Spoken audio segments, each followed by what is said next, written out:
প্রথমে শাশুড়ি দিয়ে শুরু করি। আমার মাইকের আওয়াজ যে ঘরগুলাতে যায়, আমার শাশুড়ি মাদেরকে বলবো, বউদের উপর অত্যাচার করবেন না।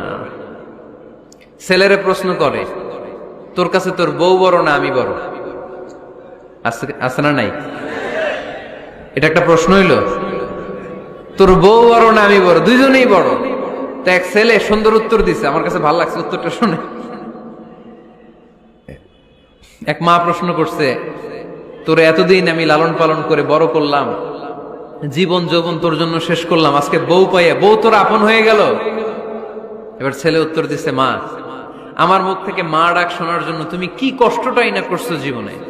10 মাস আমারে পেটে ধারণ করলা, খাইতে পারো নাই, বমি করছো, খালি ওষুধ খাইছো, তোমার পেট কেটে আমারে বের করা হয়েছে, 2 বছর আমারে দুধ খাওয়াইছো, পেশাব পায়খানা পরিষ্কার করেছো, বয়স যখন 3-4 তখন তোমার আমি মা ডাকছি। এই মা ডাকটা শোনার জন্য তুমি এত কষ্ট করছো, আর আরেকবারের মাইয়া এই ঘরে আইসাই তোমার মা ডাকা শুরু করছে। যেই মেয়েটা তোমারে মা ডাকে সে আমার আপন হবে না কেন মা? ঠিক কিনা? এই মা ডাক শোনার জন্য তুমি এত কষ্ট করলা, আমার লালন পালন করলা, 10 মাস পেটে ধরলা, পেশাব পায়খানা পরিষ্কার করলা, এরপরে মা ডাক শুনতে পারছে। আর আরেকবারের মেয়ে জানা নাই চিনা নাই এসেই তোমার ডাকা শুরু করছে মা।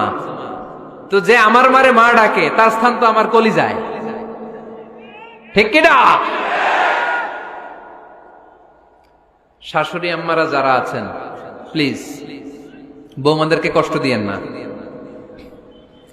অনেক শাশুড়ি আছে পান থেকে চুন খসলে রেগে যায়, পদে পদে স্ত্রীর ভুল ধরে, বউয়ের ভুল ধরে, আছে না নাই? এটা করবেন না। সে তো নতুন, আপনার অনেক এক্সপিরিয়েন্স হতে তার সময় লাগবে, তাকে সময় দিন, তাকে ভালোবাসুন, ঠিক কিনা? না বুঝে সামান্যতে বৌমারে বদদোয়া দেয়, এরকম আছে না নাই?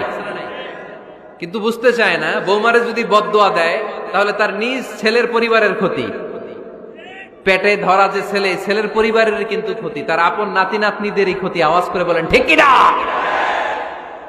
বৌমাকে বদদোয়া দিয়েন না। বৌমাকে নিজের মেয়ের মতো দেখবেন। সমাধান আমি দিচ্ছি, কেমন দেখতে হবে? নিজের মেয়ের মতো। নিজের মেয়ে সকালে ঘুম থেকে ওঠে 11টা, ওইটা সমস্যা নাই। বৌমা কেন উঠলো না, ওইখানেই ঝামেলা, আছে না নাই? মেহেরবানি করে আপনার বৌমাকে আপনার নিজের মেয়ের মতো দেখেন। নিজের মেয়ের যেমনি আদর করেন তাকেও অমনি আদর করেন। আপনার বৌমারে যদি আপনি কষ্ট দেন, মনে রাখবেন আপনার নিজের মেয়েটাও আরেকবারের বউ হয়ে কয়েকদিন পরে যাবে। আপনি যা যা করবেন আপনার মেয়েকেও তারা ওই রকম কষ্ট দিয়ে বাড়িতে ফিরিয়ে দিবে। চিল্লায় বলেন ঠিক কিনা? খবরদার, টিট ফর ট্যাট। ইট্টি মারলে পাটকেলটি খেতে হয়। এজন্য শাশুড়ি আম্মা জানারা যারা আছেন, বৌমার সাথে খারাপ আচরণ করবেন না মেহেরবানি করে। তাকে আপনি কষ্ট দিলে আপনার নিজের মেয়েটাও আরেক বাড়ির বৌমা হবে।